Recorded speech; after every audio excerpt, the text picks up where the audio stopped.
यो ब्रह्माणं विदधाति पूर्वं यो वै वेदांश्च प्रहिणोति तस्मै तगुंहदेवम् आत्मबुद्धिप्रकाशं मुमुक्षुर्वै शरणमहं प्रपद्ये। श्रुतिस्मृतिपुराणानाम् आलयं करुणालयं नमामि भगवत्पादशङ्करं लोकशङ्करं। नारायणं पद्मभूं वसिष्ठं शक्तिं च तत्पुत्रपराशरं च व्यासं सुतं गौडपदं महान्तं गोविन्दयोगीन्द्रमथास्य शिष्यं श्रीशङ्कराचार्यमथास्य पद्मपादं च हस्तामलकं च शिष्यं तं तोटकं वार्तिककारमन्यान् अस्मद्गुरून् सन्ततमानतोऽस्मि। अज्ञानतिमिरान्धस्य ज्ञानाञ्जनशलाकया चक्षुरुन्मीलितं येन तस्मै श्रीगुरवे नमः। यस्य देवे पराभक्तिः यथा देवे तथा गुरौ तस्यैते कथितास्यद्धाः प्रकाशन्ते महात्मनः। ॐ नमो ब्रह्मणे नमो ब्रह्मविद्यासम्प्रदायकर्तृभ्यो వంశఋషిభ్యః పరమగురుభ్యో మహద్భ్యః. ఇప్పుడు మనము నిన్న మూడు శ్లోకాలు పూర్తయ్యాయి.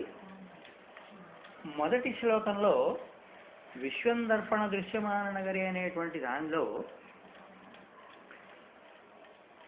సాక్షాత్తు ఒక పరమాత్మ తప్ప మరొకటి లేదు, అదే సత్యమైనటువంటి పదార్థము, అదే నీలో ఉండి ప్రపంచాన్నంతా కూడా చూస్తున్నది, అది లేకపోతే నువ్వు ప్రపంచాన్ని తెలుసుకోలేవు అని చెప్పి మొదటి శ్లోకంలో చెప్పాడు. రెండవ శ్లోకంలో సరే బాగానే ఉందండి, అది నీలోనే ఉందని అన్నారు కదా అన్నప్పుడు అది ఎలా ఉందండి అని ప్రశ్న. సదేవ సౌమ్య ఇదమగ్ర ఆసీత్ అని ఒక వేదవాక్యం చెప్పారు. ఆ ఒక సత్పదార్థంగానే ఉందండి, అది శుద్ధ చైతన్యమే, అది బాగానే ఉందండి. మరి ఆ శుద్ధ చైతన్యం అయినప్పుడు త్రికాలాబాధ్యం ఉంటున్నారు కదా, దానికి త్రికాలాలు అన్నప్పుడు సృష్టికి పూర్వం మరి ఇది త్రికాలాల్లో ఎప్పుడు ఉండాలి కదా, అన్నిటినీ వ్యాపించి ఉండాలి, అన్ని కాలాల కంటే అతీతంగానే ఉండాలి కదా. అతీతంగా ఉండాలి అన్నప్పుడు మరి ఇప్పుడు సృష్టిలోనే మనకి తెలుస్తున్నది, ఏదో ఉన్నది ఏదో మనకి కనపడుతున్నది. సృష్టికి పూర్వం దీని స్థితి ఏమిటి అని మళ్ళీ ప్రశ్న వచ్చింది. వస్తే అది ఈ వేద ప్రామాణ్యం ద్వారా శంకర భగవత్పాదుల వారు పట్టుకుని దాన్ని సదేవ సౌమ్య ఇదమగ్ర ఆసీత్, కేవలం శుద్ధ చైతన్య రూపంగానే అది ఉన్నది. దానిలో ఈ సృష్టికి సంబంధించినటువంటి వికల్పాలు ఏమీ లేవు. నామరూపాత్మకమైనది, వికల్పాలంటే నామరూపాత్మకమైనటువంటి జగత్తు లేదు. ఈ జగత్తంతా కూడా ఆ శుద్ధ చైతన్యం అనేటువంటి దానిలో నిబిడీకృతమై, అంటే దానిలోనే అంతర్లీనమై ఉన్నది. ఎలా ఉందయ్యా? బీజస్యాంతరివాంకురు అని చెప్పి ఆ శ్లోకం చెప్పి ఆ బీజంలో ఆ బ్రహ్మాండమైనటువంటి వృక్షం అంతా ఏ రకంగా ఉందో ఆ రకంగా ఉంది అని చెప్పి తేల్చి చెప్పారు రెండవ శ్లోకంలో. మరి అదే మళ్ళీ ఎలా వచ్చిందండి అంటే మాయా ఆయనలో ఉండేటువంటి శక్తి ద్వారానే, ఆ శక్తే ఏమీ లేనటువంటి ఆయన నిర్వికల్పమైనటువంటి శుద్ధ చైతన్యమైనటువంటి ఆ పరమాత్మలోనే ఆయన శక్తే ఆయన ఎందే కల్పించింది ఇదంతా కూడా అని ఒక మాయావి దృష్టాంతాన్ని, యోగి దృష్టాంతాన్ని ఇస్తూ రెండవ శ్లోకం చెప్పారు. దీని మీద మీరు సదేవ సౌమ్య ఇదమగ్ర ఆసీత్ అన్నారండి. దీని మీద మళ్ళీ ఎప్పుడైతే సత్పదార్థం అని పూర్వం అన్నావో దీని మీద చాలామందికి అనేక సందేహాలు ఉన్నాయి. ఏమిటవి? వాడు దీనిలో ప్రధానంగా వీడు చెప్పింది ఏంటంటే స్వరూప అపరిత్యాగేన రూపాంతరావతి అని. ఆయన స్వరూపంలో ఆయన స్వరూప స్థితిని ఏమి మారిపోకుండానే రూపాంతరం చెందాడు అని. అది ఎలా సాధ్యమండి అని దీని మీద చాలామంది అనేకమైనటువంటి మత నాయకులు అంతా కూడా 72 మతాలని చెప్పాను కదా, 72 మతాల వాళ్ళు ఒకటి కాదండి, అది సమస్తం అనుకోండి. ఒక మాట, ఒక అద్వైతాన్ని పక్కన పెట్టండి, దీన్ని మినహా అందరూ వలతపడ్డారు. దానికి కారణం ఏంటంటే వేదార్థం సరిగ్గా తెలుసుకోలేని అజ్ఞానం దానికి కారణం. దానికోసమే సాక్షాత్ ఈశ్వరుడు రావాల్సి వచ్చింది మరొకడు, లేకపోతే మరొకటి వల్ల కాదు ఇది. మానవ మాత్రుడు ఎంత గొప్పవాడైనా కూడా అంత ప్రయత్నం చేసి అంత వేదంలో ఉండే అంతరార్థాన్ని బయట పట్టుకుని దాన్ని బయట పెట్టగలిగినటువంటి శక్తి ఇంకెవడికి ఉండదు. అందుకని ఆ సాక్షాత్ మహానుభావుడు వచ్చాడు. సరే, అప్పుడు ఆయన ఏమండి మీరు స్వరూపాన్ని దాన్ని వదిలిపెట్టకుండానే మరొక రూపాన్ని ఎట్లా పొందుతారండి? స్వరూపాన్ని వదిలిపెట్టకుండా మరో రూపం ఎలాగండి? మరో రూపాన్ని పొందినప్పుడు స్వరూపం పోవాలి కదా, ఎలా కుదురుతుందండి అని దీని మీద ప్రశ్న వచ్చి మతాచార్యులంతా అనేక రకరకాలైనటువంటి భిన్నాభిప్రాయాలు వ్యక్తం చేశారు. అప్పటి సంగతుల్లో చాలా, ఎప్పటి సంగతులా ఏనాడు శంకరుడికి పూర్వం నాటి నుంచే ఈ స్థితి ఉంది. అనేక వాదాలు, ఇప్పుడు 72 మతాలు అన్నాను చూసారా, ఈ 72 మతాల వాళ్ళు భయంకరంగా ఒకనాడు చెప్తాను, శంకర విజయంలో వస్తుంది. అది ఎలాగయ్యా అంటే, ఈవేళ మేము రాజకీయవాదులు వాళ్ళు కొట్టుకుంటున్నారు చూడండి. ఒకడు ఒక పార్టీ నుంచి చీలిపోయి వాడు నా వాదం వాడు కరెక్ట్ అంటాడు, వీడు వాడు మీది కరెక్ట్ అంటారు. ఇద్దరు వాదాలు కరెక్టే, కానీ ఏది కాదు, వ్యర్థం అనమాట. దానివల్ల ఊరికే కొట్టుకుంటుంటారు తప్ప చచ్చిన వీడు మారడు వాడు మారడు. ఏం ప్రయోజనం దానివల్ల? అలాగ ఎలాగైతే వీళ్ళు ఇలా కొట్టుకుంటున్నారో అదేవిధంగా ఆనాడు మత విషయంలో అంత తీవ్రంగా కొట్టుకున్నారండి. మామూలు కాదండి. ఇక వాడి నా ఇల్లు నేను తగలబెట్టుకోవడానికి, ఆస్తి అంతా తగలబెట్టుకోవడానికైనా సిద్ధం, కానీ నా మత సిద్ధాంతాన్ని, నేను నమ్మినటువంటి సిద్ధాంతం వదలను అన్నంత పిచ్చి తీవ్రమైపోయి ఒకరి మీద ఒకరు దాడులు చేసుకునేటువంటి దశ. ఆ దశలో వచ్చాడు శంకరుడు, ఊరికే రాలే. దానికి అంత గాథ ఉంది వెనక. సరే, అప్పుడు వీళ్ళు ఈ శాస్త్రకారులు కొట్టుకునేటువంటి దశలో ఏమండి మీరు ఇట్లా అంటున్నారు, బాగానే ఉందండి, ఓ చెట్టు పుడుతోంది అన్నప్పుడు ఓ విత్తనం ఉన్నది అంటున్నారు కదా, ఆ విత్తనం దాని స్వరూపాన్ని కోల్పోతే కదా చెట్టు వచ్చింది. అలాగే ఒక మట్టి దాని స్వరూపం కోల్పోతే కొండ వచ్చిందంటారా, లేకపోతే కొండ అదే అంటారా అని ఇలాగా అనేక రకాలైనటువంటి వాదాలు బయలుదేరి కనుక అప్పుడు శూన్యమే ఉందంటే సరిపోతుందండి. ఇప్పుడు చెట్టు వచ్చేప్పటికి విత్తనం ఖాళీ అయిపోయేలా, అదే రకంగా ఈ సృష్టి వచ్చేప్పటికి పూర్వం ఏమీ లేదండి, అంత శూన్యంలో నుంచే వచ్చిందంటే అయిపోతుంది సృష్టి అంతా. దీనికి అసలు ఏం లేదు దానికి ఆధారం అని చెప్పి ఈ సద్రూపము అని మీరు అనడానికి అవకాశం లేదు. కారణం ఏంటంటే మీరు చెప్పే సద్రూపం అనేది మాకు అక్కడ తెలియట్లేదండి అన్నా. అప్పుడు ఈయన ఏం చేశాడంటే, దానికి ఉదాహరణ వీళ్ళు ఇంకోటి కూడా, మీకు తెలియట్లేదు అన్నావు కదా, ఎలా తెలియట్లేదు అని, వేద ప్రమాణంతో తెలియట్లేదు అన్నాను. అది ఎట్లా తెలియట్లేదు, అసత్యం చెబుతున్నదండి, అసత్వ ఇదమగ్ర ఆసీతం చెబుతున్నదండి వేదమే అన్నారు వాళ్ళు. వాడి వాదానికి అనుకూలంగా చెప్పుకున్నాడు. శూన్యమే ఉందండి అని. ఏమిటి ఆ శూన్యం? అసత్వ ఇదమగ్ర ఆసీత్, ఒక అసత్ పదార్థం మాత్రమే సృష్టికి పూర్వం ఉన్నది అంటే ఏమిటి? శూన్యమే. దానిలో నుంచి, ఆ శూన్యంలో నుంచి సృష్టి ఏర్పడింది అని చెప్పి చెబుతున్నదండి అని వాడు చెప్పేటువంటి వాదానికి, అంటే శూన్యవాదానికి అనుగుణంగా ఈ వేదమంత్రాన్ని వాడికి అనుగుణంగా పెట్టుకున్నాడండి. వాడికి వేద ప్రామాణ్యం, మరి వేద ప్రామాణ్యం కాదు వాడి మొహం, నా మాటకు అర్థం తెలియలే వాడికి.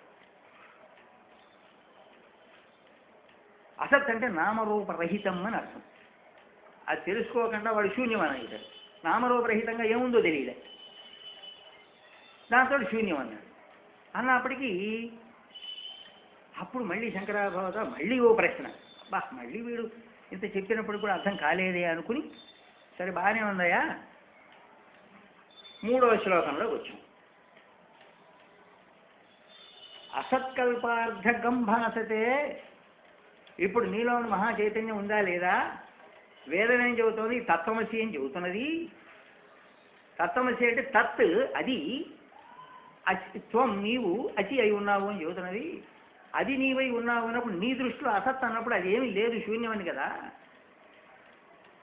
శూన్యం నుంచి నీవై ఉన్నావని అర్థం దానికి. ఆ మాటకి నువ్వు చెప్పే లెక్క ప్రకారం అయితే నీవు ఆ శూన్యమే నీవై ఉన్నావు అని అర్థం, నువ్వు చెప్పే లెక్క ప్రకారం.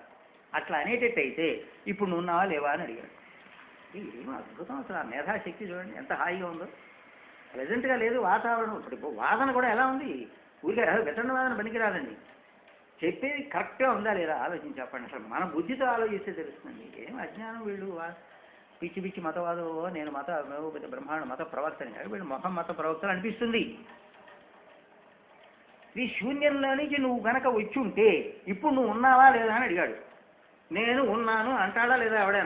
ఎవడైనా ఆ మాట మాట్లాడుతూ నేనుంటే నన్ను లేదంటావేంటే అంటాడా? అందా? ఇక్కడ ఇప్పుడు ఈ ఉండడం ఏమిటి అని అడిగాడు. ఈ ఉనికి ఏమిటి? మరి అదే శూన్యం అయి ఉంటే వీడు శూన్యం అయి ఉండాలి కదా, వీడి ఖాళీ అయిపోయి ఉండాలి. మనిషిడి లేడు, నేనున్నాను అంటున్నాడు. ఆ ఉండడం ఏమిటి అనుకున్నావు అన్నాడు. ఆ ఉనికి ఏమిటి? దేంతో చెబుతున్నాడు వాడు ఆ మాట? నేను ఉన్నాను అనే స్ఫురణతో చెబుతున్నాడు. అమ్మ మరి అప్పుడు ఈ నేనేం చెప్పాను ఇంతకు పూర్వం? నాయన జ్ఞానరూపంగా కేవలం సృష్టికి పూర్వం కేవలం ఒక జ్ఞానరూపమైన శుద్ధ చైతన్యం, ఒక కేవలం స్ఫురణ మాత్రమే ఉన్నది. అయితే నేను అన్న ఊరికే మనం శరీరంతో ఉన్నప్పుడు ఆ మాట చెప్పాం. అది శుద్ధ చైతన్యం మాత్రమే, దానికి అసలు ఏ నామరూపాలు లేవు అని మేము చెప్పాం కదా. మరి ఇప్పుడు నువ్వు ఉన్నావు అని చెప్పడానికి దీనికి ఏమిటి ఆధారం? అదే లేనిది అన్నప్పుడు నువ్వు ఎక్కడి నుంచి వచ్చావు అని పట్టుకున్నాడు, కంఠం పట్టుకున్నాడు. ఇంకేమైనా అయిపోయా, ఇక సమాధానం లేదు. అంటే అప్పుడు ఏమిటి? నీ జ్ఞానం ఎక్కడి నుంచి వచ్చింది? అది జ్ఞానరూపం అని మేము చెప్పాం కదా, అది శూన్యం అన్నప్పుడు ఈ జ్ఞానం ఎక్కడి నుంచి వచ్చింది అని అడిగాడు. అమ్మ అప్పుడు వాళ్ళకి అదిరిపోయి దాని దృష్టితో 3వ శ్లోకం పట్టుకున్నాడు. యస్యైవ స్ఫురణం సదాత్మకం అంటూ చెప్పుకుంటూ వచ్చాడు. చెప్పి ఇక దానికి సమాధానం చెప్పలేకపోయినారు వాళ్ళు. దీనికి వేదవాక్యం తత్వమసి అని చెబుతున్నది. ఆ తత్వమసి పట్టుకున్నాడు ఆయన. పట్టుకుని దాని స్వరూపంతో వీళ్ళకి ఎదుర్కొన్నాడు. ఇక సమాధానం చెప్పలేకపోయినాడు. అప్పుడు ఏం జరిగింది? తత్తు అప్పుడు వీడు శూన్యం అనడానికి లేదు, అది పరిపూర్ణమైన చైతన్యం. ఆ పరిపూర్ణమైన చైతన్యంలోంచి ఖండమైన చైతన్యం నువ్వు వచ్చావు అని బయటపడింది. బయటపడ్డావాడికి అప్పుడు ఏమైంది? జగత్తు పోయింది. నీవు ఉంటేనే జగత్తు ఉన్నది, నీవు లేకపోతే జగత్తు లేదు. నీవు అనగా నీవు అనే శబ్దానికి జ్ఞానం అనే అర్థం. నీవు అంటే మనం ఎంతసేపు మిథ్యాత్మని తీసుకోకూడదు. మిథ్యాత్మ అంటే ఏమిటి? అదే వాడే చిదాభాసుడు అంటారు, వాడే జీవుడు అంటారు, ఏదో వీడికే పేర్లు, రకరకాల పేర్లు. అదే మనిషిగా అనుకోవడమే పొరపాటు అక్కడ. అందువలన నీ జ్ఞానం ఉంటేనే ప్రపంచం ఉన్నది, నీ జ్ఞానం లేకపోతే ప్రపంచం లేదు. కనుక ప్రపంచం ఎప్పుడు ఉన్నది? నువ్వు ఉంటేనే అది ఉన్నది కాదంటారు. నువ్వు ఉంటే మరి అది ఉంది కదండి, ఉన్నది నీ పక్కనే నీడలాగే ఉంటుంది. అది ఆభాస అని వాదన తీసుకొచ్చారు. ఆభాస అంటే ప్రతిబింబం అనుకోండి హాయిగా. ప్రతిబింబం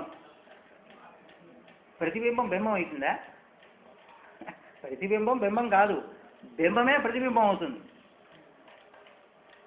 కనుక ఇప్పుడు నీకు సృష్టి అంతా ఏమైంది? ప్రతిబింబం అయింది. కనుక జగత్తు లయం అయిపోయింది. 3 శ్లోకాల్లో తీసేశాడు. ఇది ఇప్పుడు జీవలయం చేయబోతున్నాడు ఇవాళ నుంచి. అంటే ఒక్క మాట ఇదంతా అట్లా మళ్ళీ సమగ్రంగా అటు తీసుకొస్తే కానీ ఆ శ్లోకాలు ఎక్కడెక్కడికి తీర్థం ప్రసాదంగా ఉంటే అసలు అర్థం కాదండి. రెండు కలిపితే దాని రుచి వస్తుంది, సెపరేట్ ప్రత్యేకమైన ఒక రుచి వస్తుంది. అక్కడికి అది పూర్తయింది. ఇక 4వ శ్లోకంలోకి ఇప్పుడు ఏం చేస్తున్నాడు తెలిసిన? జగత్తు తీసి పారేశాడు. నువ్వు వాడు ప్రత్యేకంగా ఉన్నాను అనుకుంటున్నావుగా, నువ్వు కూడా లేవని ఖాళీ చేసేస్తున్నాడు. మనిషిని కూడా ఖాళీ చేసేస్తున్నాడు ఈ 3 శ్లోకాలు. ఈవేళ అది పూర్తి చేస్తాం చూడండి. నానాఛిద్రఘటోదరస్థితమః దీపప్రభాభాస్వరం జ్ఞానం యస్య తు చక్షురాదికరణద్వారా బహిస్పందతే జానామీతి యమేవ భాంతం అనుభాత్యేతత్సమస్తం జగత్ తస్మై శ్రీగురుమూర్తయే నమైదం శ్రీదక్షిణామూర్తయే. నానా ఒక కొండ, ఆ కొండకి ఏవో చిల్లులు పెట్టారు చాలా, దాని లోపల ఒక దీపం పెట్టారు. ఆ దీపం పెడితే అనేకమైనటువంటి ఆ చిత్రములు అంటాం, అదే రంధ్రాలు అనుకోండి, ఆ చిల్లుల్లో నుంచి ఆ లోపల పెట్టినటువంటి దీప ప్రకాశం అది ఏం చేస్తుందండి? బయటకు వస్తుంది. బయటికి వచ్చి అనేకమైనటువంటి పదార్థాల మీద అది ప్రసరిస్తోంది. ఆ దీపం ప్రసరించి అది ఏం చేస్తోంది? అక్కడ బయట పదార్థం మీద పడింది. పదార్థం మీద పడంగానే మీరు అప్పుడు పదార్థం చూడండి, బయట చీకటిగా ఉందనుకోండి, బయట దీపం వేయద్దు మీరు. ఆ చిల్లి పెట్టినటువంటి దానిలో దీపం పెట్టి దానికి ఒక చిల్లి పెట్టి పక్కన పదార్థం పెడితే దీనిలోంచి వచ్చినటువంటి కాంతితో అది ప్రకాశిస్తుందండి. అప్పుడు నీకు కనపడింది అది. అలాగే ఉపమానం చెప్పాడు. అలాగే నాయన నువ్వు ఇది అర్థం చేస్తాను. ఎంతసేపు ఉపమానం చేస్తే కానీ మానవుడికి అర్థం కాదు. ఒక కథలు అందుకే ఏర్పడ్డాయి. ఒక కథ చేస్తే కానీ ఏమిటండి వింటాడు. అదేరా ఇదే అన్నాడు, అదే అంటే అంటాడు తప్ప సాక్షాత్తుగా విషయం చేస్తే అర్థం కాదు. అందుకే పురాణాలు ఏర్పడ్డాయి. వాటిని తీసేయడానికి లేదు. జ్ఞానం యస్య చక్షురాది కరణ ద్వారా బహిస్పందతే. ఆ జ్ఞానమే యస్య చక్షురాది కరణ ద్వారా, చక్షుశ్రోత్ర జిహ్వాఘ్రాణములనేటువంటి పంచ జ్ఞానేంద్రియముల ద్వారా బహిహి స్పందతే, బయటికి స్పందిస్తోంది. అదే నేనున్నాను అని వస్తున్నది బయటికి. అది ఆ జ్ఞానం చూడండి, పరమేశ్వరుడు బయటికి వచ్చి జ్ఞానం ఏం చేస్తున్నది? జానామీతి, జానామి తెలుసుకుంటున్నా, నువ్వు ఎక్కడున్నావురా, నేనున్నాను అని వస్తున్నది అది బయటికి. ఆ మహాచైతన్యం వచ్చి యమేవ భాంతం, అది అట్ట వచ్చి యమేవ భాంతం అనుభాత్యే తత్సమస్తం జగత్, అది బయటకు వచ్చేసింది. వచ్చి యమేవ భాంతం, ఆ వచ్చినటువంటి ఏ చైతన్యమైతే ఉందో దాన్ని ఆధారంగా చేసుకొని యమేవ భాంతం అనుభాతి ఏతత్సమస్తం జగత్. అనుభాతి అంటే దాన్ని అనుసరించి అని అర్థం. ఆ జ్ఞానాన్ని అనుసరించి సమస్తమైనటువంటి జగత్తంతా కూడా అనుభాతి ప్రకాశిస్తున్నది అన్నారు. అనుభాతి అనే మాటలో చాలా తేడా ఉంది. భాతి ప్రకాశిస్తోంది, అనుభాతి అనుసరించి ప్రకాశిస్తోంది అని అర్థం. దాన్ని అనుసరించి ప్రకాశిస్తోంది తప్ప దీనికి స్వప్రకాశం లేదు అని అర్థం. అని ఎవరైతే చెబుతున్నాడో తస్మై శ్రీ గురుమూర్తయే నమైదం శ్రీ దక్షిణామూర్తయే, అలాంటి శుద్ధ చైతన్య స్వరూపుడైనటువంటి దక్షిణామూర్తి స్వరూపానికి నమస్కారము. గురుదేవుడే ఈయన అట్లా అనుకోవచ్చు. సరే అని ఆ శ్లోకంలో చెప్పాడు. అయితే ఇక్కడ మనస్సు ఒకటి ఉన్నది. మనస్సు దగ్గరికి వస్తాం. అన్నీ బాగానే ఉంది కానండి, ప్రాణం కూడా తెలుస్తుంటుంది, బాగానే ఉంది. ఈ మనస్సు అండి, అసలు మనస్సు అంటే ఏంటి ముందు విచారణ చేయండి అన్న. మనస్సు అంటే కొన్ని ఆలోచనలు పోగైనటువంటి దశని మనస్సు అంటాను. మనసు అక్కడే చాలా కష్టం. అక్కడే చాలామంది దెబ్బతిన్నది. ఇక్కడే మతాలు అనేకమైనటువంటి ఆలోచనలు పోగై వస్తున్నాయండి. ఆలోచనలు పోగై వచ్చినప్పుడు వీళ్ళు దీని మీద వాదాలు కూడా ఉన్నాయి. బౌద్ధవాదం కూడా క్షణికవాదం వస్తుంది. ముందు ఉండేటువంటి ఆలోచన పరంపరలను వెనకుండే వచ్చినటువంటి ఆలోచన పరంపర తెలుసుకుంటోంది అంటారు. అమ్మ, ముందుండే ఆలోచన పరంపర వస్తే వెనకుండే ఆలోచన పరంపర తెలుసుకుంటోంది. ఇదంతా ఎక్కడిదని అడిగాం. అసలు ఇదంతా ఒకటే, మనస్సు అనేటువంటిది ఒకటా, దాన్ని మళ్ళీ విభాగం చేస్తావా? ఇప్పుడు ముందుండేటువంటి ఆలోచన వెనకుండేటువంటి ముందుండే ఆలోచనని వెనకుండేది తెలుసుకుండేది అయ్యేటట్లయితే ముందుండే ఆలోచన ఏమిటి చెప్పు ముందని అడిగాడు. ముందు ఆలోచన అంటే ఇప్పుడు సంకల్ప వికల్పాలు కదండి. ఒక ఆలోచన వచ్చిందండి, ఇంకో ఆలోచన వస్తుందండి, ఏవో రకరకాల ఆలోచనలన్నీ వస్తూ ఉంటాయి, క్షణక్షణం వస్తుంటాయి. ఒకటి పోయింది, ఒకటి ఉన్నది. ముందుండే ఆలోచనని వెనకుండే తెలుసుకుంది అన్నప్పుడు ముందుండే ఆలోచన పోయిన తర్వాత కొత్తది వచ్చిందా, లేక అది అంటే పోవడం అంటే తావడం అనే అంటాం మనం మామూలుగా భాషలో. అది వచ్చిన తర్వాత కొత్త ఆలోచన వచ్చిందా, లేకపోతే కొత్త ఆలోచన పాత ఆలోచన ఉండంగానే ఉన్నదా అని ప్రశ్న. కానండి మరి నాకు ముందుండేటువంటి ఆలోచన అనేటువంటిది దాన్ని తెలుసుకుండేటువంటి శక్తి ముందు ఆలోచన పోతూ పోతూ వెనకుండేటువంటి ఆలోచనకి ఒక రకమైన శక్తి ఇచ్చిందండి, కనుక ఇది తెలుసుకుంటోంది దాన్ని అన్నారు వాళ్ళు. అబ్బా, ఎట్లా ఇచ్చిందిరా అని ప్రశ్న. అది ఉంటే ఇచ్చిందా, చచ్చిపోతే ఇచ్చిందా? అది కాదండి. ఒక ఆలోచన వచ్చేప్పటికి అది ఆలోచన పోతే కొత్తది వచ్చిందా, లేకపోతే అది ఉండే ఉందా? అది ఉండే ఉందంటే ప్రతివాడికి ఒకే రకమైన ఆలోచనలు ఎప్పుడూ ఉండాలి. వస్తాడు వాడి మెదడుగా అక్కడ దాంతో బయలుపోతుంది. ఎందుకో తెలుసునా అండి, ఇప్పుడు చిన్నప్పుడు ఆలోచన దుఃఖపు ఆలోచనలు మనకి సవా లక్ష ఉన్నాయి. దుఃఖాలు అనేక అనుభవించాం సంసారంలో కానీ ఎక్కడైనా శారీరకంగా కానీ దుఃఖాలు అనుభవించాం. సుఖాలు అనుభవించాం, దాంతో వాడు సుఖాన్ని మీద పట్టించుకోగానే దుఃఖం మహా బాధపడతాం. ఆ బాధపడ్డప్పుడు అండి ఒక దుఃఖం ఆలోచన పోయింది, అది మర్చిపోయాం. అది అప్పుడు పోయినట్టా కానట్టా కొత్త ఆలోచన ఇచ్చింది అంటే అది పోయినటువంటిది వెనకదానికి సంస్కారం ఎలా ఇస్తుందని అడిగారు. చచ్చిపోయిన ఆలోచన వెనకది ఎలా తెలుసుకుంటుందండి అంటే ఒక రకమైన సంస్కారం ఇస్తుంది అన్నాడు. సంస్కారం ఇవ్వడానికి అది ఉంటే కదయ్యా, అది పోయింది కనుక ఇవ్వడానికి అవకాశం లేదు అని దీని మీద అద్వైతులు బాగా విచారణ చేసి కనుక అది పోయిన తర్వాత దానికి ఎక్కడి నుంచి వస్తున్నాయి, పోయిన తర్వాత మళ్ళీ మనిషి ఎక్కడైనా మళ్ళీ వచ్చి వెనక బతికాడు అన్నట్టు నువ్వు చెప్పే మాట అది కుదరదు. అలా కనుక ఇచ్చేటట్లయితే ఒకే రకమైన ఆలోచన బతికి ఉండాలి, ఇది ఆలోచన బతికి ఉండాలి నేను, అప్పుడు నువ్వు అన్నది ఒప్పుకుంటాను. జాగ్రత్తగా విచారణ చేశారు, చూసారా, జాగ్రత్తగా వినండి అన్నప్పుడు అప్పుడు ఆలోచనలు అన్నీ ఉంటే నీ దుఃఖ ఆలోచనలు ఇవాళ కూడా గుర్తు ఉంటే అర్థమైందండి. ఇప్పుడు సుఖం అనుభవించలేదు.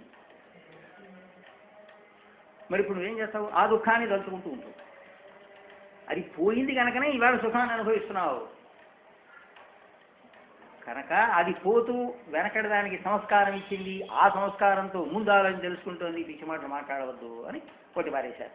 కనుక మనస్సు అనేటువంటిదంతా ఒకటే చక్రం. అది ఆ చక్రంలోనే ఒక చోట ఏదో సంకల్ప వికల్పాత్మకమైన మనస్సు అన్నాం, ఇంకోటేమో బుద్ధి అన్నాం, కర్తృత్వ బుద్ధితో, ఒకటి ఆలోచన వెనకటి తెచ్చుకునేటప్పుడు చిత్తం అన్నాం, ఒకటేమో అహంకారం కర్తృత్వ బుద్ధితో చేసేటప్పుడు అహంకారం అనేటువంటి శరీరమే నేననేటువంటి దృష్టితో మనం చేసేటువంటి పనులు ఏవైతే ఉన్నాయో దాన్ని అహంకారం అనే శబ్దంతో వాడాం. మొత్తం ఈ 4 కలిపి 4 అరలు ఒకే దానిలో భాగాలు, అంతే తప్ప వేరే అనడానికి లేదు. అప్పుడు మనస్సుకి ఆలోచన అన్నప్పుడు కొన్ని ఆలోచనలు పోగైనటువంటి ఏవైతే ఉన్నాయో, ఇక మళ్ళీ ఇంకో ప్రశ్న, ఈ ఆలోచనలనే తెలుసుకుంటాయండి అంటారు. అదేంటారా నాయన, ఆలోచన తెలుసుకోవడం ఏమిటండి? నువ్వు చెప్పేవాడు ఎట్లా ఉందా అంటే అన్నాన్ని తినేస్తోందండి అన్నాను. అన్నాన్ని తినేవాడు వేరే ఉండాలి ఒకడు. కంచాన్నే అది అన్నానే తినేటండి, కూరని తినేస్తుందా? కూరని తినేవాడు ఒకడు ఉండాలి, అన్నాన్ని తినేవాడు ఒకడు ఉండాలి. అలాగే ఆలోచనలు తెలుసుకునేటువంటి వాడు ఒకడు ఉండాలి. వాడు ఎవడే ఉంటాడు తెలుసుకునేవాడు? వాడు చైతన్యం అంటావా? నువ్వే అంటున్నావు తెలుసుకునేవాడు అంటున్నావు. తెలుసుకునేవాడు అంటే వాడు చైతన్యం గలవాడు అంటావా? చైతన్యం లేనివాడు అంటావా? జ్ఞానం లేనివాడైతే వీడు వాడు ఒకటే. కనుక అది కుదరదురా నాయన. కొన్ని ఆలోచనలు వస్తూ ఉంటే ఈ ఆలోచనలు ఇలా వస్తున్నాయి అని నువ్వు తెలుసుకుంటున్నావా లేదా? మరి ఇప్పుడు నువ్వు ఎవడు అయినావు? ఆలోచనలు తెలుసుకునేవాడు అయ్యావు, నువ్వు ఆలోచనలు కాదు అని ఆ రకంగా దాని మీద అక్కడ కాస్త గట్టి విచారణ జరుగుతుంది. మాండూక్య ఉపనిషత్ భాష్యంలో బాగా ఏది మన ఈ బౌద్ధవాదులు వీడనే యోగాచార్యులు అంటారు, వాళ్ళు క్షణికవాదం అనమాట. 99 పాయింట్లు అద్వైతం దగ్గరికి వస్తుందండి. చాలామంది ఇక్కడ బోల్తా పడిపోతారు, అది అద్వైతమేనండి అంటే కాదు, ఆగండి, ఒక్క పాయింట్లో పడిపోతుంది. అందుకని చివరికి నిలబడింది. కనుక అది కుదరదు అని చెప్పని మనస్సు అంటే ఇప్పుడు ఏం చెప్పాము, ఆలోచనలు పోగైనప్పుడు ఆలోచన ఏర్పడిందండి. ఆలోచనలు లేవు, మనస్సు లేదు. అసలు మనస్సు అని వేరే పేరేమిటి? అసలు దానికి ఏం లేవు. ఆలోచనలు వస్తే మనస్సు అండి. అయినప్పుడు ఏం జరిగింది? అందుకనే ఏమంటారంటే దీన్ని ఏ వికల్పములు లేనటువంటి మనస్సే ఆత్మ, అంతే. వికల్పములతో కూడినటువంటి ఆత్మే మనస్సు. దాన్ని విప్పారు. అర్థమైందా? ఏ వికల్పములు లేకుండా, విన్నారా? ఏ వికల్పములు లేకుండా ఉండేటువంటి మనస్సు ఉంది అంటే అది మనస్సు కాదండి, అది నిర్వికల్పం మనః ఆత్మ ఏవా, అది ఆత్మే. ఆలోచనలు ఉండేటువంటి ఆత్మే అన్నావా, అది మనస్సు అయింది. అంటే సవికల్పమైనటువంటి ఆత్మ మనస్సు, నిర్వికల్పమైనటువంటి మనస్సే ఆత్మ. కనుక అది కుదరదు. అప్పుడు ఆలోచనలు లేనప్పుడు, అందుకని మన ధ్యానం చేసేటప్పుడు అద్వైత ధ్యానం ఇంతేనండి, ఏమీ లేదు. ఇక్కడ యోగులు చెప్పేటువంటి ధ్యానం పతంజలి చెప్పేది కాదు ఇది. అదంతా పిచ్చిగోల. ఆయనది కూడా మంచివాడే. శేశ్వర సాంఖ్యవాదం, నిరీశ్వర సాంఖ్యం 2 రకాలు. నిరీశ్వర సాంఖ్యం అంటే ఈశ్వరుడే లేడు, ఆ ప్రకృతి అంతా శాసిస్తోంది అని చెప్పేటువంటిది కపిలుడు. ఆయన ఒక మహర్షులే, వాళ్ళంతా గట్టివాళ్లే, వాడి బుద్ధి అంతవరకే ప్రసరించింది అది. అదండి. తర్వాత శేశ్వర సాంఖ్యం అంటే ఈశ్వరుడు ఉన్నాడు, ఆయన నిమిత్త కారణంగా ఉన్నాడు, ఉపాదాన కారణంగా ఒప్పుకోడు, సుఖ దుఃఖాలు మాత్రం వచ్చేవేట. మరి నీ మీదకి వస్తుంటే ఎట్లాగరా బయటపడేది, ఎట్లాగరా నువ్వు అంటే యోగ చిత్తవృత్తి నిరోధ అని సూత్రం. అప్పుడు యోగం ద్వారా చిత్తవృత్తిని నిరోధం చేసుకో, చిత్తవృత్తి నిరోధం చేసుకుంటే నీకు ఆ దుఃఖం పోయిందే లేదా, తద్వారా నువ్వు బయటపడు.